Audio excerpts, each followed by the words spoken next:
सर्वस्व आहे आमचं. माग थांब रे. ए, उतरवले. आमचं सर्वस्व आहे ते.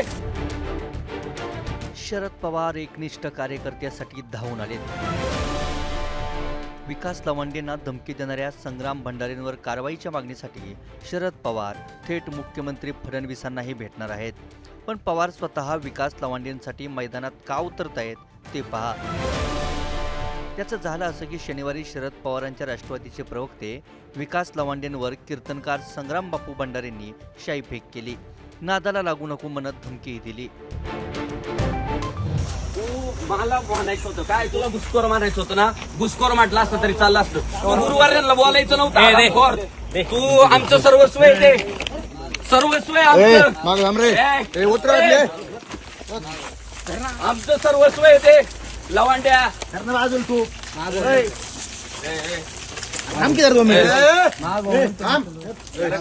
लवांड्या तू परत गुरुवाऱ्यांना जर बोलला ना, तू लक्षात ठेव, आम्हाला काय भिडायचंय ते भीड. लवांड्या आमचे आईबाप आहे ते आमचं सर्वस्व आहे. ए लवांड्या सर्वस्व आहे आमचं ते. लवांड्या आमचा नादी लागू नको.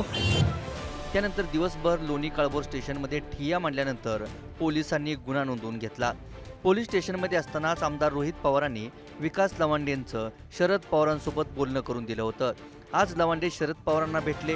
निष्ठावान श्रीधराच्या संरक्षणासाठी पवार सीएम फडणवीसांनाही भेटणार आहेत. लवांडेंसमोरच पवारांनी राज्याचे पोलीस महासंचालक आणि पुणे पोलीस आयुक्तांनाही फोन लावला.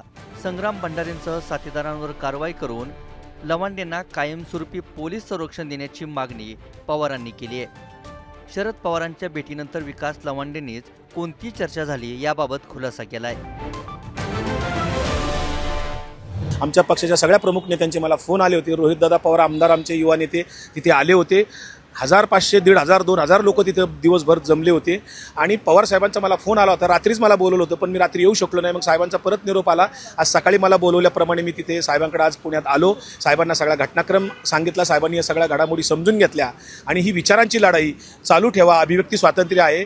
विचारांची लढाई विचारांनी लढली पाहिजे. आपण आपलं जे काही योग्य मार्गाने आहे संतांचे विचार चालू ठेवा.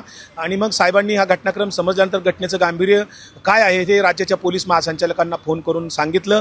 पुण्याच्या पोलीस आयुक्तांना सांगितलं. आणि मला संरक्षण देण्यासंदर्भात सुद्धा साहेबांनी त्यांना दोन्ही अधिकाऱ्यांना, आयुक्त आणि पोलीस महासंचालकांना सांगितलं. आणि देवेंद्र फडणवीस मुख्यमंत्री साहेबांच्या सोबत आज मीटिंग आहे असं साहेबांनी मला सांगितलं. या विषयावर आज मुख्यमंत्र्यांबरोबर माझी चर्चा होणार आहे. मी मुख्यमंत्र्यांना काही गोष्टी सांगणार आहे. आणि मला हा लढा पुढे चालू ठेवा असा आशीर्वाद साहेबांनी दिलेला आहे. लोकशाही मार्गाने ही विचारांची लढाई सुरूच ठेवण्याचा सल्ला शरद पवारांनी लवांडेंना दिलाय. शासकीय अधिकाऱ्यांच्या अखिल भारतीय साहित्य संमेलनानिमित्तच्या प्रकाशित स्मरणिकेत वारकरी संप्रदायात प्रतिगामी विचारसरणीच्या लोकांची घुसखोरी झाल्याचं पवारांनी म्हटलं होतं. शरद पवारांनी जेव्हा वारकऱ्यांमधील घुसखोरीवरून जाहीर भूमिका मांडली तेव्हा काहींनी टीका केली. विकास लवांडे मात्र आपल्या नेत्याची भूमिका कशी योग्य आहे ते सांगत विरोधकांना भिडत होते. आता विकास लवांडेंवर शाईफेक झाल्यानंतर शरद पवार आपल्या कार्यकर्त्याच्या लढ्याला बळ देण्यासाठी मैदानात उतरलेत. पुण्याहून आदित्य भवारसह ब्युरो रिपोर्ट, मुंबई तक.